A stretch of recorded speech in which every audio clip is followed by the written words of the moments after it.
The winter morning was merciless, even for the northern lands, with wind slicing through layers like sharp blades and snow that had been falling relentlessly for 3 days. Most sensible wolves had retreated to their dens and packhouses, waiting out the storm in warmth and relative safety. But Sarah Whitall didn't have that privilege. Being albino had always marked her as an outsider, and being an albino omega without a pack was practically a death sentence in the frozen north. At 20, she had survived longer than most in her situation, thanks to a mix of luck, determination, and an uncanny talent for finding or creating shelter in the most unlikely places. Her current refuge was a small cave halfway up the mountain, barely tall enough to stand, yet mercifully shielded from the fiercest wind. That morning, she had been checking her snare traps, hoping for something to cook for breakfast, when she heard it, a sound that made her blood run cold despite the biting cold. The weak, pained whine of an animal in distress. Every survival instinct screamed at her to ignore it, to retreat to her cave, and pretend she hadn't heard a thing. Getting involved with injured predators was a surefire way to end up dead. She had fought too hard to survive this long to throw it away on misplaced compassion. But the sound came again, weaker this time, and Sarah found herself moving toward it before her mind could intervene. She had always been this way, too soft-hearted for her own good, her mother had said, before the pack had cast her out for bringing bad luck with her cursed white hair and pale pink eyes. That same foolish compassion had exiled her in the first place, after she tried to help a rival Pax's wounded Omega and was accused of treason. The source of the sound was hidden behind a snowdrift piled against a fallen tree. As Sarah approached cautiously, she made out the shape of something large and dark against the pristine snow. When she got close enough to see clearly, her breath caught. It was a wolf. Not a shifted werewolf, but a true wolf in full form, and it was enormous. Even lying on its side, weakened, the creature was bigger than any wolf Sarah had ever encountered.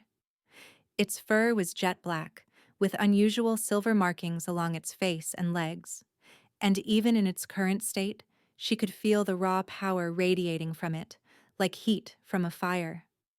The wolf's eyes opened as she neared, and Sarah froze. They were the most intense shade of gold she had ever seen, intelligent and aware in a way that made it clear this was no ordinary animal. The creature watched her cautiously but didn't growl or show aggression, which was unusual. Most predators, especially wounded ones, would have at least bared their teeth at a stranger approaching. "Easy," Sarah whispered, keeping her voice soft and calm as she moved closer. "I'm not going to hurt you. I just want to see how badly you're injured." The wolf's golden eyes followed her every move, yet it stayed still, clearly conserving the little energy it had left. Kneeling beside it, Sarah immediately saw the problem: a deep gash along its side, still bleeding slowly, and ribs protruding beneath its thick fur. Clear signs of several days without food. "Oh, you poor thing," she murmured, shrugging out of her worn coat despite the cold. "What happened to you? Did you get separated from your pack?" She pressed the coat against the wound to slow the bleeding, and the wolf made a soft sound, perhaps gratitude or simply acknowledgement. Up close, the creature's scent was overwhelming: pine and frost, and something else that made her omega instincts take notice, despite the absurdity of being drawn to a wolf in animal form. "I have some supplies back in my cave," Sarah continued, speaking more to steady herself than expecting the wolf to understand. "It's not far. If you can manage to walk there, I can try to properly treat that wound and get some food into you." The wolf's ear flicked toward her voice, and after a moment it began the slow, laborious effort of standing. Sarah moved to support it as best she could, laughable given that the animal probably weighed twice as much as her. Somehow, though, they stumbled the 100 yards back to her cave. Getting the massive wolf inside the small space was a struggle, but once both were sheltered from the wind, Sarah went to work. Her medical supplies were limited, mostly natural remedies she had learned to craft from plants and herbs, but she cleaned the wound carefully and packed it with a pus that would prevent infection and promote healing. The bad news is, this is going to hurt, she warned, preparing to stitch the worst of the gash closed with thread made from sinew. The good news is you're so weak from blood loss that you probably won't have the energy to bite me if you get upset. The wolf huffed, and Sarah could have sworn it sounded almost amused. She worked quickly and efficiently, her small hands steady despite the cold and the obvious danger of what she was doing. To its credit, the wolf stayed perfectly still throughout the entire procedure, only letting out a low whine when Sarah touched a particularly sensitive spot. "There," she said at last, tying off the final stitch. "Now, let's see about getting some food into you." Her food stores were meager at best. She had planned to check more traps later that day before the storm hit, but she had caught a rabbit the previous morning, enough to last her 3 days if she rationed carefully. But looking at the starving wolf, Sarah didn't hesitate. She cooked the meat over her small fire and, when it was ready, offered most of it to her unexpected guest. The wolf ate slowly, deliberately, and Sarah could see gratitude reflected in those intelligent golden eyes.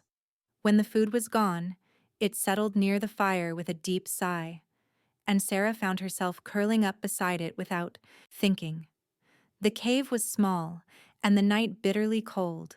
Body heat was valuable no matter the source.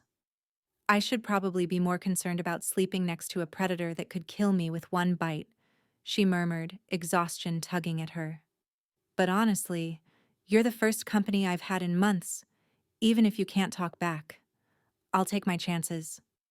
The wolf made a deep, rumbling sound that was almost like a purr, and Sarah felt a warmth unfurl in her chest. For the first time since her exile, she didn't feel quite so alone. Over the next 3 days, an unlikely routine formed. Sarah ventured out each morning to check her traps and gather what little food she could find.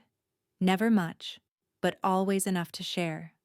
The wolf's wound healed at a remarkable pace, suggesting this was indeed a shifted werewolf rather than a normal animal, though it showed no signs of returning to human form. They developed an easy companionship. Sarah talked constantly, recounting stories from her life before exile, her struggles as an albino in a world that deemed her cursed, and her dreams of someday finding a place where she truly belonged. The wolf listened, those golden eyes tracking her every move, occasionally making sounds that seemed like responses. "Do you think I'm foolish?" Sarah asked on the third evening as they shared another meager meal. "Wasting my food on a creature that will probably leave the moment it's strong enough to hunt on its own. Everyone always said I'm too kind for my own good, that my soft heart would get me killed someday." The wolf moved closer, pressing its massive head against her leg, and Sarah's fingers automatically went to scratch behind its ears. The creature made that deep, rumbling purr again, and Sarah felt tears prick at the corners of her eyes. "I know you can't stay forever," she whispered, "but it's been nice, having someone to care for, having a purpose beyond just surviving. Thank you for that, even if you don't understand what I'm saying." On the fourth morning, Sarah woke to find the wolf standing at the cave entrance, gazing out at the soft light of dawn. The wound on its side was nearly healed, a faint pink line of new skin showing beneath the black fur. A pang of loss hit her. It was time. The creature was strong enough to leave now, to return to whatever pack or life it had before she found it. "Go on then," she said softly, trying to mask the sadness in her voice. "You're healed now. You should get back to your family before they worry." The wolf turned to look at her, and for a long moment they simply stared at each other. Then, to her surprise, it padded back to where she sat and pressed its nose against her hand, breathing in her scent deeply. The gesture felt meaningful in a way Sarah couldn't quite put into words. Then the wolf turned and slipped into the pre-dawn darkness, leaving Sarah alone once more. She tried to convince, Herself it was fine, that she had known this was temporary, that she was used to solitude anyway. Yet the cave felt emptier than ever, the silence heavier, oppressive in a way it had never been, while the wolf had been there to fill it. 3 days passed. Sarah returned to her solitary routine, checking traps, gathering firewood, and trying not to dwell on golden eyes and that rumbling purr. She rationed her dwindling supplies, aware that her generosity to the wolf had left her with little at a bad time, but she refused to regret it. For a few days, she had felt needed and valued, and that had been worth every sacrifice. On the morning of the 4th day after the wolf's departure, a sound jolted her awake, one that made her blood run cold for a very different reason than the injured animal had. The organized thunder of many feet moving through the forest, the clash of metal and leather, disciplined and purposeful. It could only mean one thing. An army was approaching. Sarah scrambled to the cave entrance, peering down at the valley below, her heart hammering with terror. Easily 200 warriors moved through the trees, all clad in matching armor adorned with a silver wolf emblem she recognized from stories. These were royal soldiers, elite fighters who served directly under the Alpha King himself, and they were heading straight for her mountain. Panic surged through her veins. Royal soldiers didn't march into remote mountains in the dead of winter unless they were hunting someone. And the most likely target was a rogue Omega spotted in the area. She was about to be captured, probably executed for the simple crime of existing without pack protection in royal territory. Sarah scrambled back into the cave, frantically trying to gather her few possessions and figure out an escape. But the cave had only one entrance, and the soldiers were already at the mountain's base. She was trapped. The sound of footsteps on stone announced visitors. Sarah pressed herself against the back wall, making herself as small as possible. Maybe, if she was quiet enough, they would overlook her in the darkness. "Your Majesty, please slow down. You're not fully healed yet." The voice came from outside, and Sarah's breath caught in her throat. The Alpha King himself was here. "I can smell her from here," came a second voice, deeper, carrying an authority that made every hair on Sarah's body stand on end. "She's inside. Everyone else stay back. I don't want her frightened." A figure appeared in the cave entrance, silhouetted against the morning light, and Sarah felt her heart stop. Even without seeing his face clearly, she could sense the power radiating from him, an alpha presence so overwhelming that her Omega instincts immediately bent toward submission, wanting to show belly, to beg for mercy. As he stepped into the cave and her eyes adjusted, Sarah finally saw the man who ruled the Northern Territories. Tall and powerfully built, with black hair and striking features that would have been handsome if not for the intensity in his expression. But what made her gasp were his eyes, golden eyes she had stared into for 4 days while tending wounds and sharing food. "It's you," she whispered, shock and betrayal coursing through her. "You were the wolf. The whole time." "I was," Alpha King Kale Winterborn confirmed, his voice calm yet commanding. "And you saved my life, Sarah Whitepaw. You fed me when you had barely enough for yourself. You tended my wounds. You kept me warm through the worst of the storm. You did all this for what you believed was just a wounded animal, expecting nothing in return." I don't understand," Sarah said, her mind spinning from the revelation. "Why were you out there alone? Why didn't you shift back to human form?" "I was on a scouting mission, tracking reports of rogue activity near the border," he explained.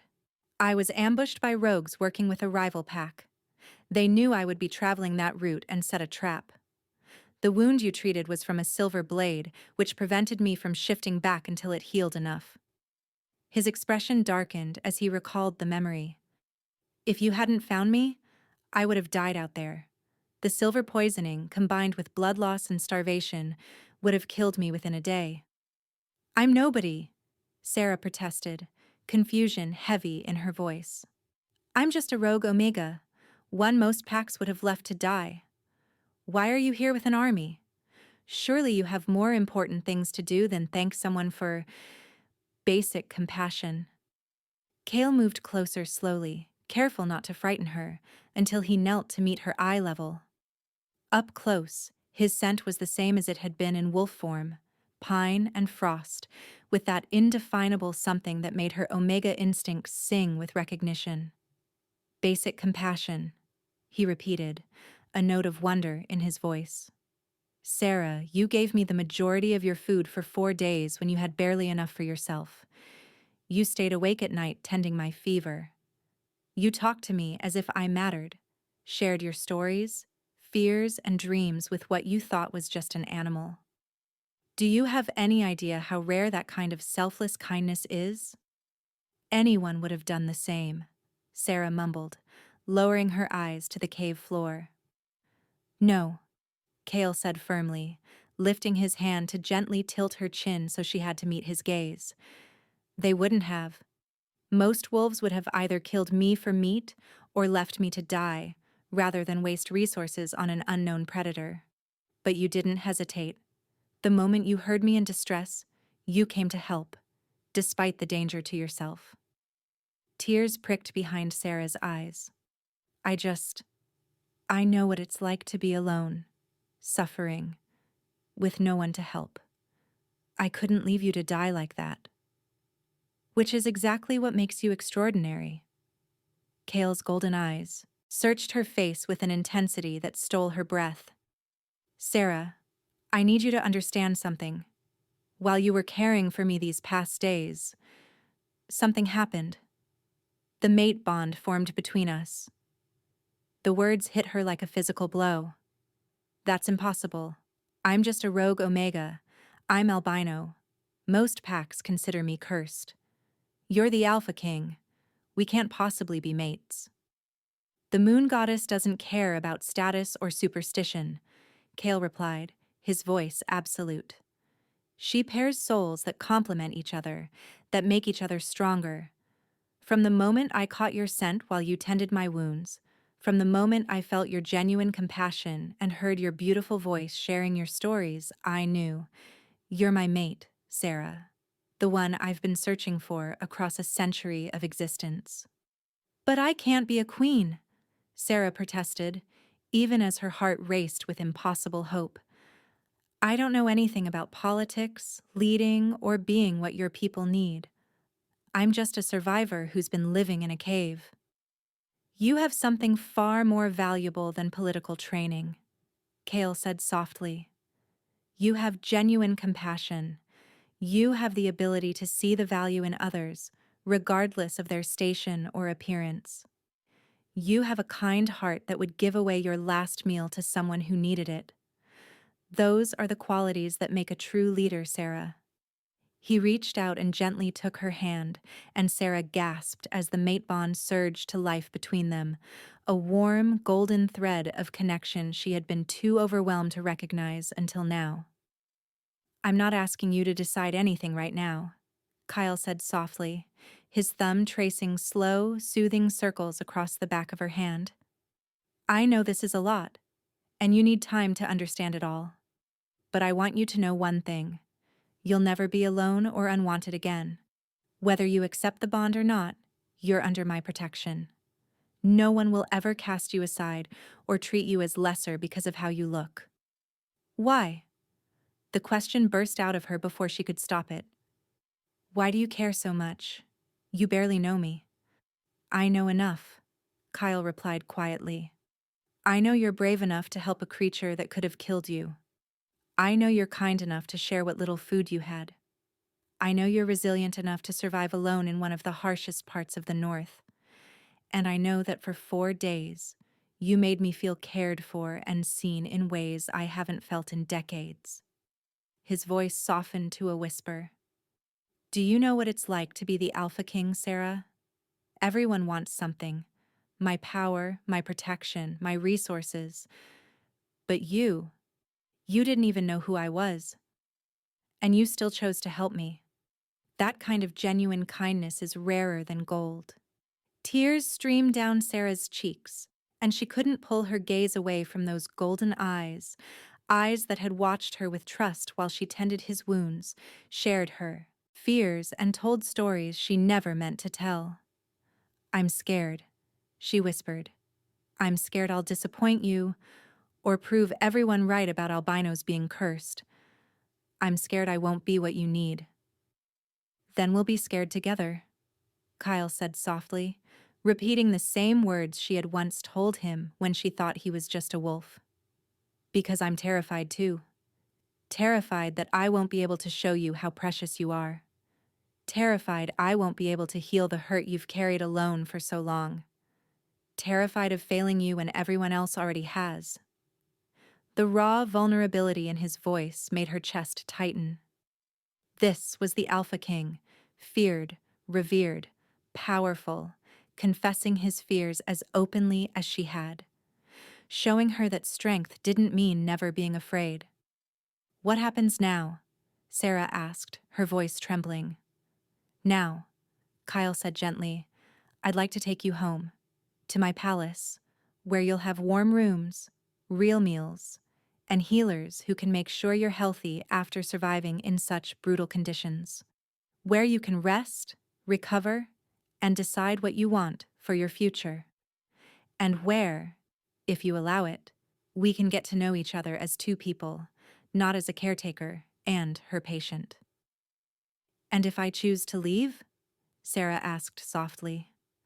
"Then I'll give you supplies and protection to go anywhere you wish," Kyle replied without a moment's hesitation. "You're not a prisoner, Sarah. You're my mate. That means your happiness matters more to me than anything I want. If freedom is what you choose over staying with me, I will respect that, even if it destroys me." The pure sincerity in his voice made Sarah's breath catch. This was an alpha who had lain wounded at her feet, who had trusted her with his life, who now offered her not just protection, but genuine respect and the right to choose. How could she walk away from that? I, "I'd like to see your home," she said quietly, feeling a fragile spark of courage forming in her chest. "I want to know you as a person, not just the wolf I cared for. And I want to explore this mate bond, if you're willing to go slowly with someone who's never had a reason to trust anyone before." The smile that spread across Kyle's face lit up the entire cave, warm and overwhelming. "I would wait centuries for you if that's what you needed," he said, his voice thick with emotion. "Thank you, Sarah. Thank you for being brave enough to try." He rose and offered her his hand. Sarah accepted it, letting him help her up.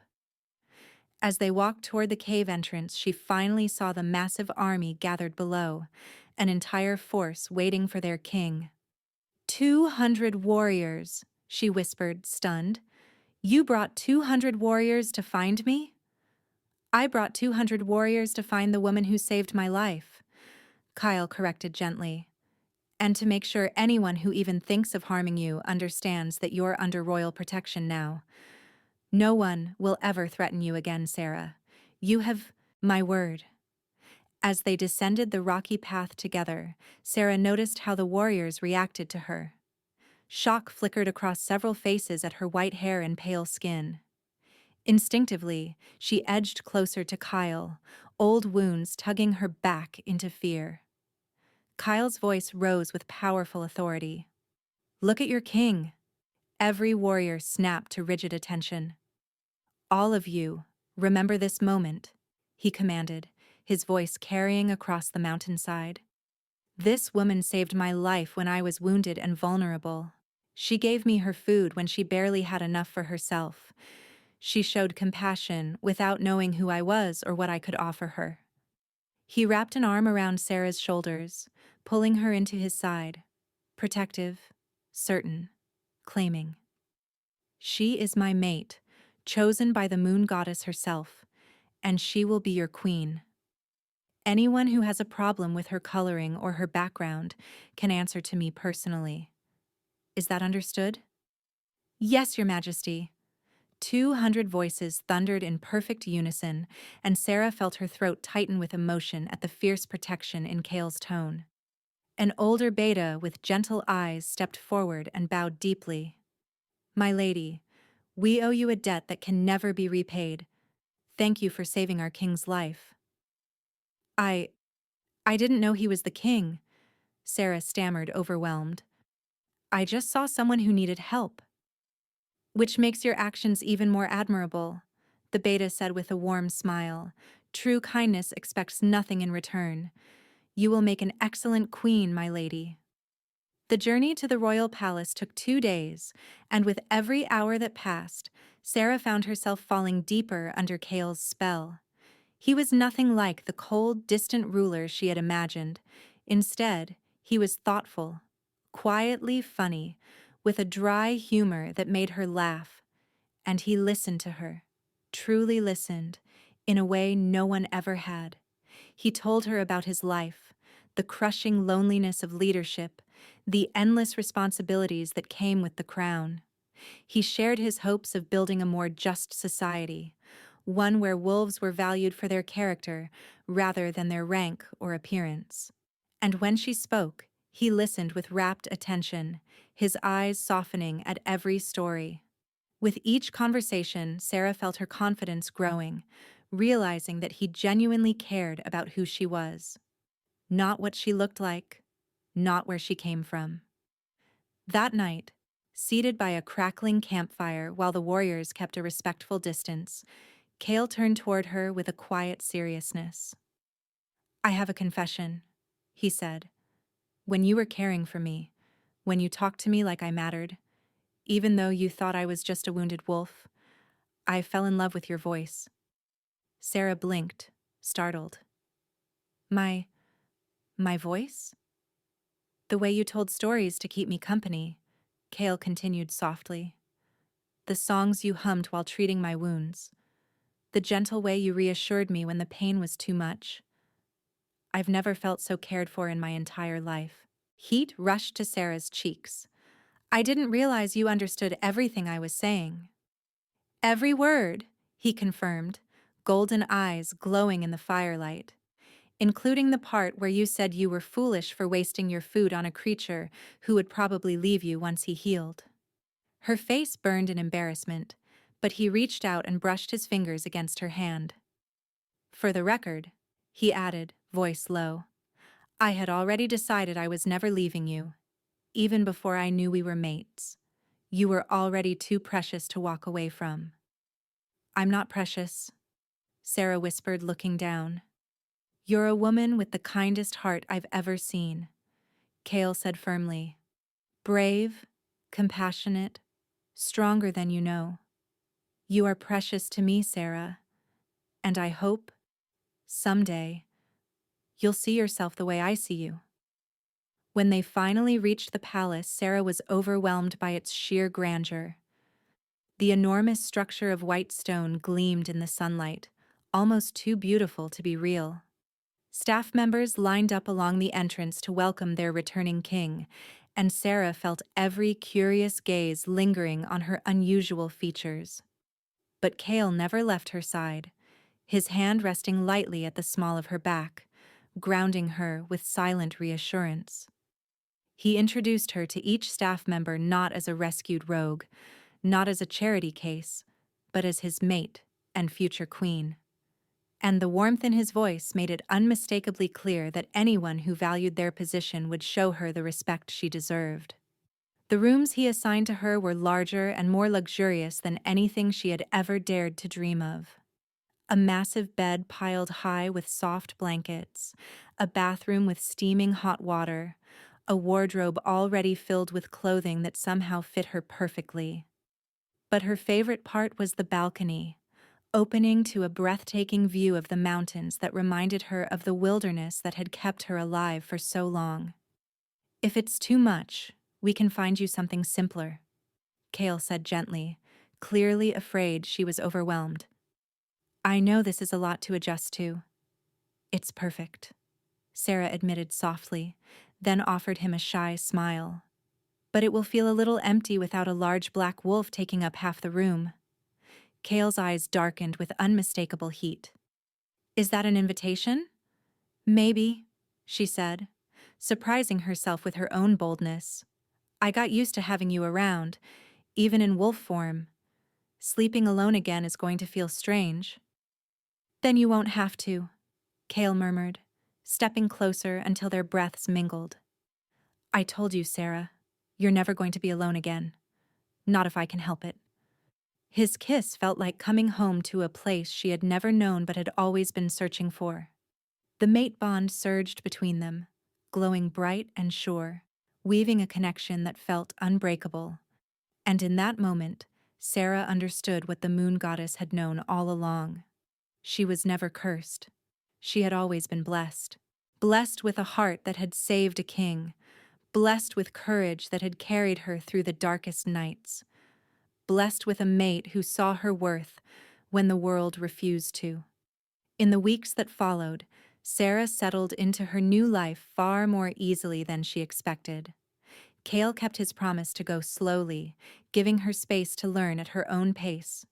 She met tutors who taught her about pack history and politics, healers who helped her regain the strength she'd lost surviving alone, and staff who treated her with genuine kindness. But her favorite moments were always the ones spent with Kale. Quiet hours in his study while he worked, peaceful walks through the palace gardens, or simply sitting together in comfortable silence, their bond growing stronger with every passing day. He never pushed her to fully accept the mate bond or step into queenly responsibilities before she was ready. But his steady patience, his unwavering presence, made her want to become the partner he truly deserved. About a month after her arrival, Sarah found Kale standing alone on the palace balcony, gazing up at the full moon. She stepped beside him quietly, and for a while they simply stood together, wrapped in peaceful silence. Do you ever regret it? She finally asked, her voice soft. Being ambushed, getting hurt, ending up dependent on a rogue Omega for survival. Not for a single moment, Kale replied instantly, turning toward her with that fierce, glowing certainty in his golden eyes. Being wounded led me to you. If I had to be stabbed with silver and nearly freeze to death 1,000 times just to find my mate, I'd take every single blow without hesitation. Even though I'm albino. The words trembled out of her before she could stop them, insecurity slipping into her voice. Even though most wolves think I'm cursed. Sarah, he said gently, look at me. She lifted her gaze and his expression softened. You are not cursed. You're a gift. A rare, precious gift that I did nothing to earn, but one I thank the moon goddess for every day. Your white hair, your pale eyes. They're beautiful. Anyone who can't see that is blind and unworthy of you. A breath shuddered out of her. I love you, she whispered, the confession tumbling free before she could catch it. I know it might be too soon, and I know I'm supposed to act calm and collected, but I can't. I love you, Kale. You made me feel wanted, truly wanted, for the first time in my life. I don't ever want to pretend otherwise. The smile that lit his face could have brightened the darkest night. I love you too, he said, pulling her into his arms. I fell in love with you when you were tending me, talking to a wounded wolf like he was the most important creature in the world. You have no idea how long I've waited to hear you say those words. Will you shift for me? Sarah asked suddenly, her heart thudding. I want to see your wolf form again, now that I know it's you. Without hesitation, Kale's form shimmered and reshaped. In moments, the massive black wolf stood before her, fur glossy in the moonlight, golden eyes filled with warmth and devotion. Sarah dropped to her knees and wrapped her arms around him, burying her face in his thick fur. There you are, she breathed. My brave wolf, the one who trusted me enough to let me help. Thank you for finding me. Thank you for seeing worth in someone everyone else gave up on. The wolf released that familiar, deep rumbling purr, and something inside Sarah settled softly into place. This, this moment, felt like home, like family, like everything she had unknowingly searched for her entire life. When Kale shifted back into his human form, he lifted her to her feet and pulled her into a kiss that made her toes curl with warmth. "Will you accept me?" he asked when their lips finally parted. "Will you be my mate, my queen, my partner in all things?" "Yes," Sarah answered without a breath of hesitation. 1,000 times yes. The celebration that followed their official mating announcement was unlike anything she had ever imagined. Wolves from every corner of the territory gathered to witness their alpha king bind himself to the albino Omega, who had saved his life. The joy, the cheers, the acceptance pouring from the crowd left her breathless. But the moment that struck her heart the deepest came when an elderly wolf approached her. Tears streamed down the woman's weathered face as she bowed deeply. "My lady," the woman said, voice trembling. "I am also albino. I spent my entire life being told I was cursed, hidden away, shamed by my own family. Seeing you beside our king, honored instead of rejected, it gives me hope that maybe I am not cursed either." Sarah felt tears burn her own eyes as she gently pulled the woman into a tight embrace. "You're not cursed," she said firmly. "None of us are. We're rare, special, exactly as we were meant to be. Never let anyone make you believe otherwise." As the celebration stretched long into the night, Sarah stood at her mate's side and gazed out over the gathered pack. Her thoughts drifted back to the lonely Omega who once lived in a cave, to the starving wolf she had discovered in the snow, to every choice that had unknowingly led her here.